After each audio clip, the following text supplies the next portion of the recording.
The administration recently advised na ang pasukan na ho ay sa September. So they are pushing the calendar. Kung naalala nyo dati, laging July ang pasukan. So minove po ng September.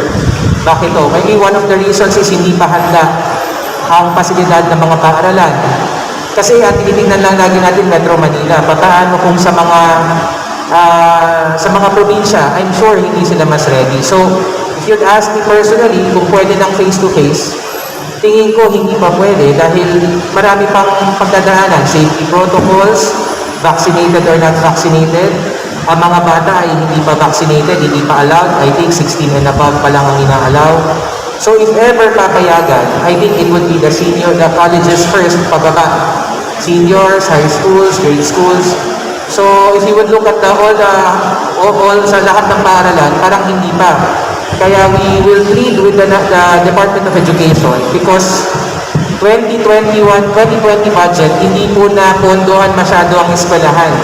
I would say that is the perfect time or this is the perfect time sana pondohan ang mga eskwelahan para pag natapos ng isang taon ay medyo more than 50% vaccinated na ang adults at papunta na sa mga kabataan, pwede nang mabuksan ang mga paaralan for next school year.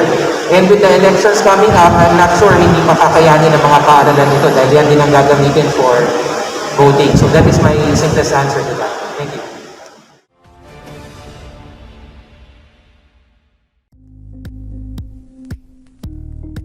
Thank you for watching Politico TV. Please like and subscribe to our channel for more videos.